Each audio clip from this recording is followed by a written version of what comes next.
अगर कानून के पास में साक्ष्य है और साक्ष्य के साथ अगर अपनी बात रखने का अधिकार उन्हें भी है, अनपढ़ होना और उसकी आड़ में बाकी जिस प्रकार के कृत्य उनके रहे हैं और एक मंत्री होते हुए जो एक संवैधानिक दायित्व पे थे, एक संवैधानिक दायित्व का उन्होंने निर्वहन करते हुए जिस प्रकार का कार्य किया है, मुझे लगता है उस पर सोचना पड़ेगा कांग्रेस पार्टी को। चुनाव से पहले वो तो कह रहे हैं कि आरोप में नगर निगम चुनाव है, उससे पहले मेरे को अंदर कर दिया गया, ये साजिश है बीजेपी आदिवासियों के खिलाफ। मुझे नहीं लगता, इसको इस प्रकार से जोड़कर नहीं देखा जाना चाहिए। कवासी लखमा जी को पहले भी इन विषयों पर पार्टी ने पूछा था, प्रश्न खड़े किए थे और समय के साथ में सच्चाई सामने आएगी। क्या मोहरा बना? मोहरा का कोई विषय ही नहीं है, इस पर कोई राजनीति नहीं है, कानून अपना काम करता है। दुर्ग निगम ओबीसी महिला हो चुका, किस आधार पर टिकट मिलेगा? क्योंकि दावेदारों की जो लिस्ट है 15 से ऊपर है। पार्टी बड़ी हो गई है और जितने दावेदार होंगे ये भारतीय जनता पार्टी के बढ़ते हुए जनाधार का प्रतीक है। बहुत मजबूत, बहुत सशक्त प्रत्याशी देंगे हम और इस बार दुर्ग नगर निगम में भारतीय जनता पार्टी का महापौर बनेगा, ऐसा विश्वास है। झंडा कार्यकर्ता होगा या फिर पैराशूट लैंडिंग, ऐसे कुछ हो सकता है क्या इस बार के? पैराशूट लैंडिंग कभी पार्टी में नहीं होती है। अच्छा मैडम, ये जिस प्रकार 1 साल से ज़्यादा समय हो गया है, मंत्रिमंडल का विस्तार नहीं हो पाया, क्या होगा लगा? ना, समय पे होगा समय पे होगा। मंदिर, मोहन भागवत जी का बयान है कि मंदिर बनने पे हमें सच्ची आज़ादी मिली है, क्या कह रहे हैं? राहुल गांधी कह रहे हैं कि ये स्टेट, इंडियन स्टेट की बात कर रहे हैं, राजद्रोह की बात कर रहे हैं। अब राहुल गांधी जी को जो कहना है वो अपनी बात कहते हैं और हर विषयों पे राजनीति करते हैं। कुछ बातें आस्था की होती हैं, तो आस्था पे बार बार प्रश्न चिन्ह खड़ा करना उचित नहीं है। नगरीय चुनाव, पंचायत चुनाव में महिला की कितनी भागीदारी होगी? कि आपके सामने महिलाएं ज़्यादा आ रहे हैं, क्या संगठन में जगह मिलेगा इनको? 50% का आरक्षण है, आरक्षण पे तो मिलेगा ही।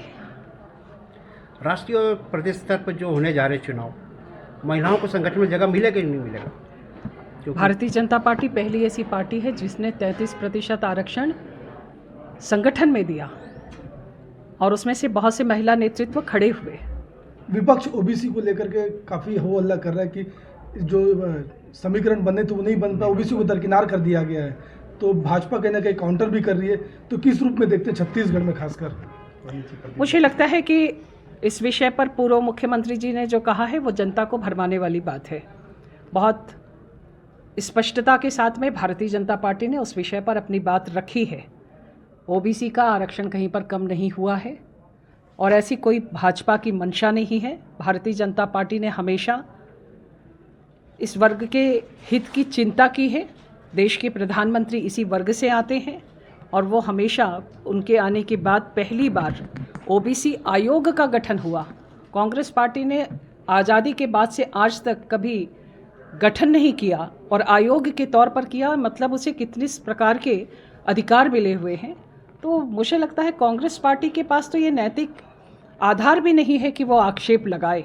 जिन विषयों पे वो बात कर रहे हैं उस पर खुली चर्चा करने के लिए उनको आमंत्रित करें। 17 तारीख कल जनवरी है, 17 जनवरी है, प्रदेश अध्यक्ष नया चुनने जाते हैं, क्या पिछड़ा वक्त से आएगा जो कह रहे हैं?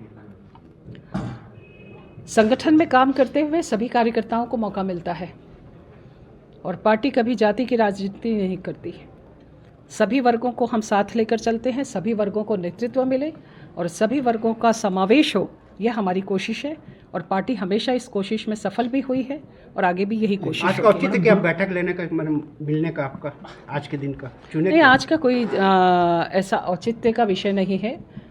मैं लंबे समय से बाहर रही पार्टी के दायित्वों के कारण, आज मैं थी और आज मैं अपने सभी कार्यकर्ताओं से भेंट करने के लिए यहाँ पर बैठी। मैडम, दुर्ग को मंत्रिमंडल से अलग रखना क्या भाजपा के लिए नुकसानदेह होगा? जी, दुर्ग को मंत्रिमंडल से अलग रखना क्या भाजपा के लिए नुकसानदेह होगा? आगामी चुनाव में कोई भी चुनाव ले सकते हैं, पहली बार हुआ कि दुर्ग को मंत्री नहीं मिले। दुर्ग को मंत्री मिलेंगे, मजबूत मंत्री मिलेंगे, चुनाव से पूर्व की बाद में मंत्री मिलेंगे, मैं इतना आपको कह सकती हूँ।